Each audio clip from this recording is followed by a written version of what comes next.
what team did you want to could you see making a run? Because I know you said, well, now UAB is out of discussion because they just lost to UCLA. But any lower seeded team that you see in here that can be a threat, or because Georgia State got Xavier up next, which they could beat.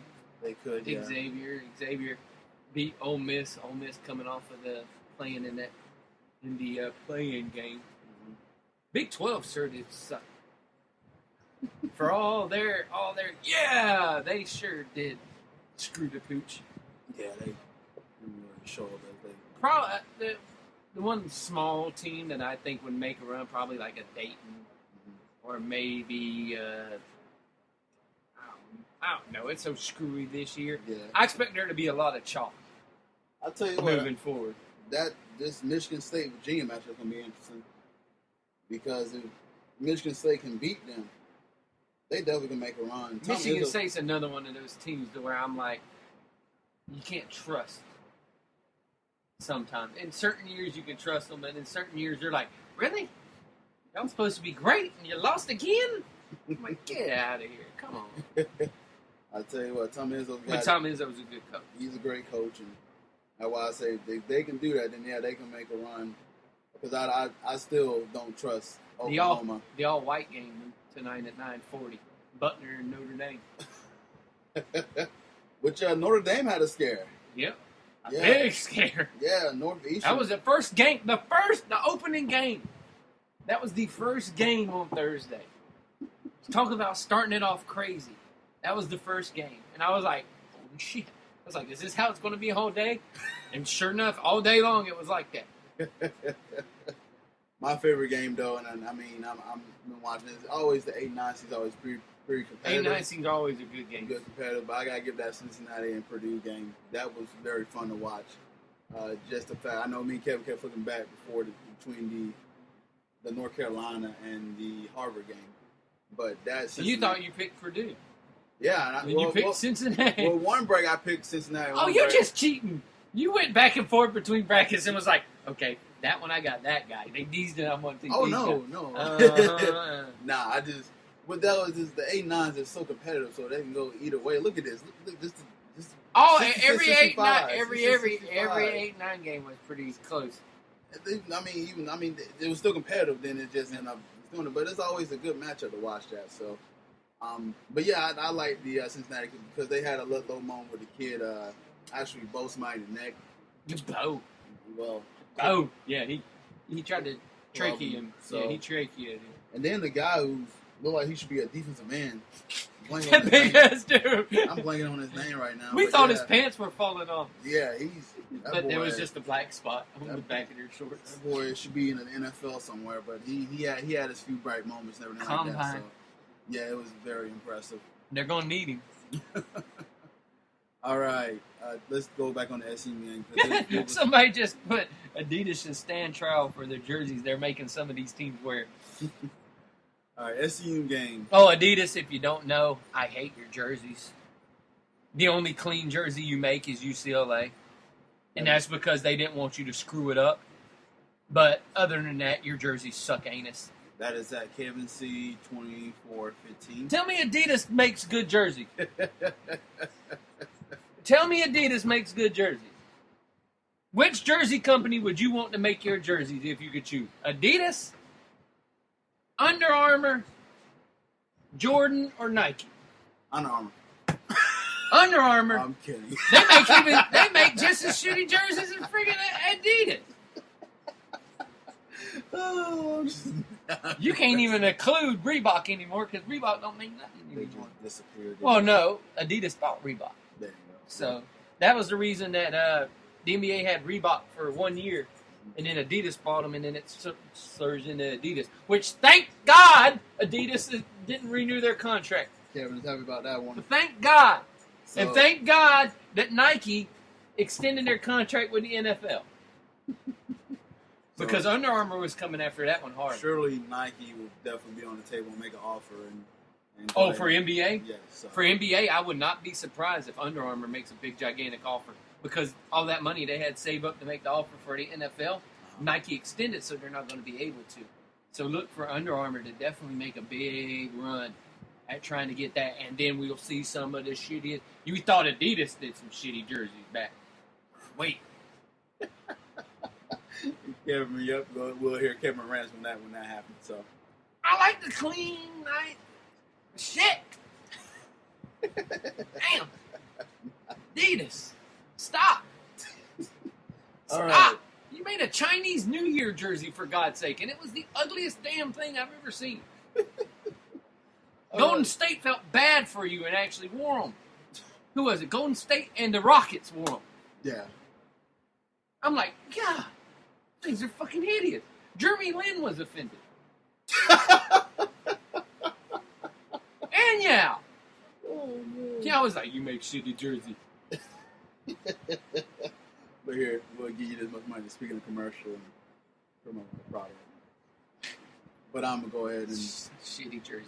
But I will go ahead and digress and continue with our conversation here.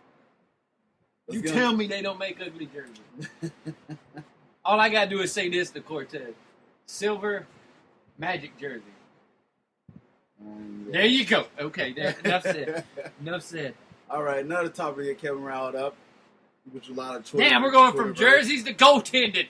So at the SMU game, where there was called a goaltend, where to a lot of people it didn't seem like an obvious goaltend. I don't think it was a goaltend either. But I want to let Kevin rant on this because he's been hot about this for a good minute. And go ahead, Kevin's corner. I just get hot off of the people talking about it that have no clue what the rule is.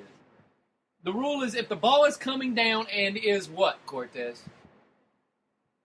If the ball's coming down and what?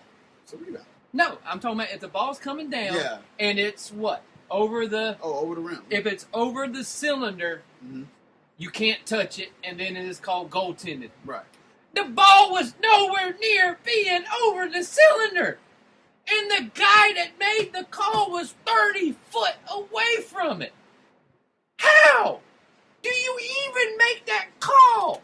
If the dudes under the basket or closer to the basket aren't blowing their whistle, you shut your pie hole 30 freaking feet away from it and don't blow the whistle when you have no clue. The worst part about it was you can't review that.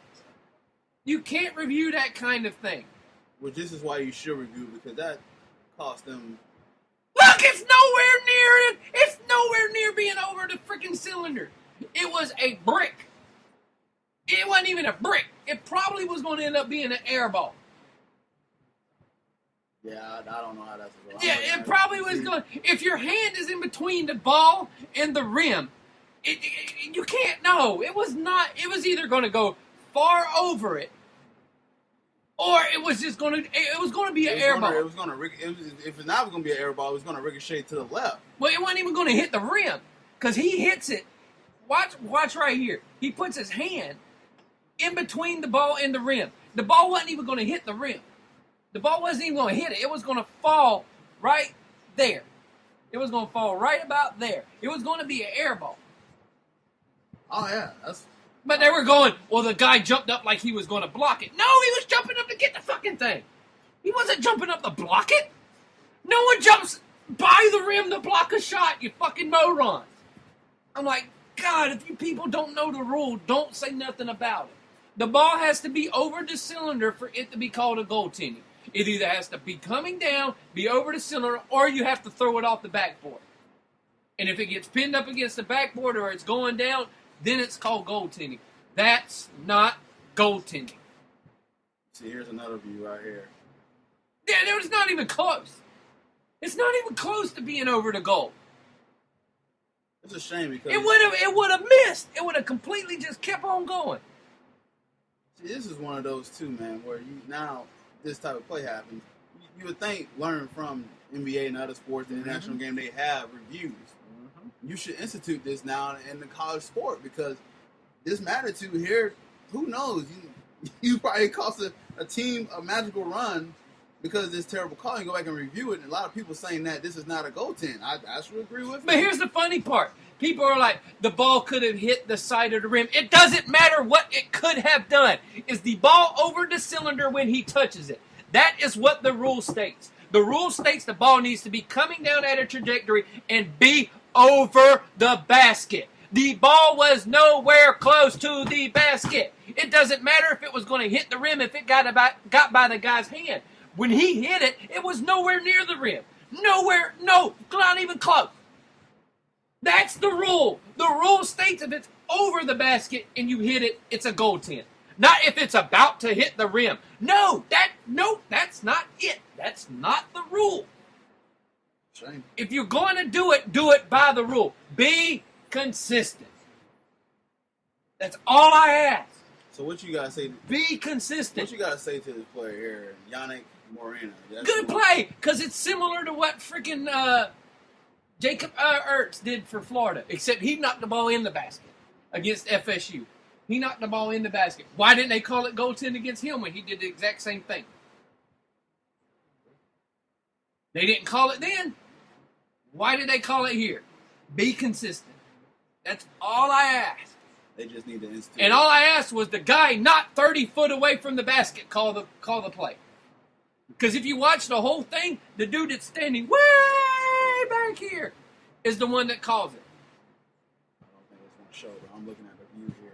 No, it doesn't show. He's got his whole picture here. So, but yeah, I agree with you. It's a shame that this has not been called, and you can feel for Larry Brown, and he was like, "This is not the way you want to see it ended." It was a good game, a great game, and when controversy takes over a game like this, it just ruins the fun for it. And so that's why I'm looking at it as an aspect there where you have to get a review committee on this to get the right call. That's what it's all about. Get these are kids anything, playing. especially you want a right call. Especially during games, you're able to go and review if it's a 3-pointer, if it's anything. While they're reviewing that if he took a 3, they could have reviewed that it was goaltending or not. Right. So, but yeah, it's a shame and. Larry Brown, I know he... It's just a bad call, and it's a call not made by the Texans of the rule. Right. One thing I say to the kid, keep your head up, man. It's unfortunate that this call had to go this way, but... You got hosed by people wearing Adidas jerseys. Oh, man. There you go, take another step. Let me go ahead. See, look, UCLA only clean Adidas jersey in the country. Let me go into that for that make you mad. But it's just. Because I know people have been driving crazy on. It's a horrible call. It's a horrible call if you take the call by the contents of the rule. Mm-hmm. The rule states if it is over the basket and it is coming down as your trajectory, you cannot hit it. Right. That ball was nowhere close to being over the basket. It wasn't even near the rim. It didn't even hit the rim. It wasn't even close to hitting the rim. Oh yeah, definitely. All right, we need a break. Do we need to keep What if he would have hit the rim and he would have snatched the ball right off the rim? Would you call it goaltending then? Because technically that would have been goaltending. Why don't we just institute the FIBA rules?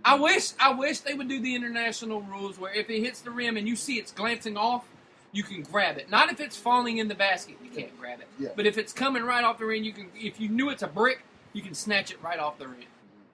That I'm okay with, but no, it's horrible call. Horrible call. And you people that don't know basketball, don't comment. Before we go on a different topic here, what do you think about them trying out the 30-second shot clock in the NIT? They need to. Would you agree with the 30 They need seconds? to, because that shit they give them now is way too long. I think it's. I like seeing these kids are athletic. These kids can run anyway. Why slow a game down? Some of these kids like to run. Yeah. So just, I wondered why they didn't already have done it all the way wide. I agree with it. I like the 30-second shot clock proposal. And I think they should go ahead and actually put it in the game because, like Kevin said, there's a lot of athletes now. You get up and down the court, and it just makes the game. And plus, it makes them adjust to the pro levels for the ones going there easier. We're like, okay, I just got to worry about 6 seconds instead of have to worry about almost, what is it, 30? Almost an hour. 11 seconds. Yeah, well, right.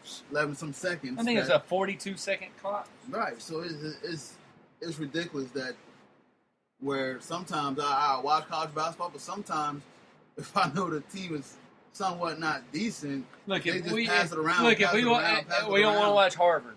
No. Or no, what was it? Princeton. Mm-hmm. That used to play just slow, backdoor cutting, right, hold on to the ball for an hour. Right. Or the old Dean Smith